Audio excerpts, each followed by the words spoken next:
السلام علیکم، کیسے ہیں آپ سب؟ کوئی انسان سارا سال کسی دوسرے کا اتنا نقصان نہیں کرتا جتنا خود اپنے آپ کا کرتا ہے۔ سارا سال اپنے معدے، جگر، آنتوں، دل و دماغ کو ایسے امتحان میں ڈالے رکھتا ہے کہ نہ جانے انہوں نے کیا قصور کیا۔ مرچ، مسالے، چٹ پٹے اور چکنائی سے بھرپور کھانے کھا کھا کر جسم میں ٹاکسکس بہت بڑھ جاتے ہیں جو تیزابیت، بلڈ پریشر، شوگر کو بے قابو کرتے ہیں۔ لیکن پھر آتا ہے رمضان کا برکتوں والا مہینہ، جس میں روزہ رکھ کر ہمارا جسم بہت زبردست تبدیلی لاتا ہے۔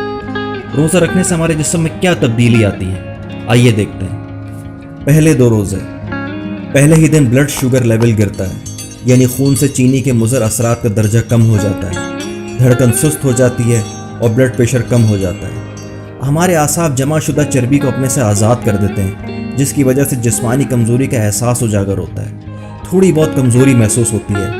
اس زہریلے مادوں کی صفائی کے پہلے مرحلے میں تو ہلکا سر درد ہوتا ہے، تھوڑے بہت چکر بھی آتے ہیں، منہ بدبودار ہوتا ہے اور زبان پر مواد جمع ہوتا ہے۔ تیسرے روزے سے 7ویں روزے تک جسم کی چربی ٹوٹ پوٹ کا شکار ہوتی ہے اور پہلے مرحلے میں گلوکوز میں تبدیل ہو جاتی ہے۔ بعض لوگوں کی جلد ملائم اور چکنی ہو جاتی ہے، جسم بھوک کا عادی ہونا شروع ہوتا ہے اور سال بھر مصروف رہنے والا نظام ہضم تھوڑی آزادی محسوس کرنے لگتا ہے۔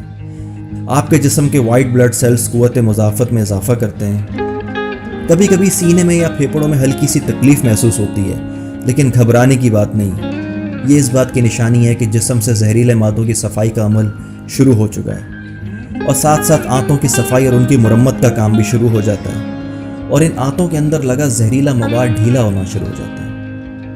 8ویں روزے سے 15ویں روزے تک آپ پہلے سے زیادہ توانا محسوس کرتے ہیں، دماغی طور پر چست اور ہلکا محسوس کرتے ہیں۔ ہو سکتا ہے پرانی چوٹ اور زخم محسوس ہونا شروع ہو جائے، اس لیے اب آپ کا جسم اپنے دفاع کے لیے پہلے سے زیادہ فعال اور مضبوط ہو چکا ہوتا ہے۔ جسم اپنے مردہ یا کینسر شدہ سیل کو کھانا شروع کر دیتا ہے، جیسے عام حالات میں کیمو تھراپی کے ساتھ مارنے کی کوشش کی جاتی ہے۔ 16ویں روزے سے 30ویں روزے تک اب ہمارا آدھا رمضان کا مہینہ گزر چکا ہے۔ جسم میں ٹوٹ پوٹ کے ساتھ جو ریپیئرنگ ہونی تھی وہ ہو چکی ہے۔ جسم پوری طرح بھوک پیاس برداشت کرنے کا عادی ہو چکا ہے۔ آپ خود کو چست، چاقو چوبند محسوس کرنے لگتے ہیں۔ ان دنوں آپ کی زبان بالکل صاف اور سرخی مائل ہو جاتی ہے، سانس میں بھی تازگی آ جاتی ہے، جسم کے سارے زہریلے مادوں کا خاتمہ ہو چکا ہوتا ہے، نظام ہاضمہ کی مرمت ہو چکی ہوتی ہے اور معدہ بھرپور کام کرنے لگتا ہے۔ جسم کے فالتو چربی اور فاسد مادوں کا اخراج ہو چکا ہوتا ہے اور آدمی کو اپنا وزن کم محسوس ہونے لگتا ہے۔ بدن اپنی پوری طاقت کے ساتھ اپنے فرائض ادا کرنا شروع کر دیتا ہے۔ 20ویں روزے کے بعد دماغ اور یادداشت تیز ہو جاتے ہیں، توجہ اور سوچ کو مرکوز کرنے کی صلاحیت بڑھ جاتی ہے، انسان کی میموری بہت شارپ ہو جاتی ہے۔ ان دنوں اگر کوئی کتاب پڑھی جائے تو پڑھے ہوئے الفاظ تیزی سے دماغ میں محفوظ ہو جاتے ہیں۔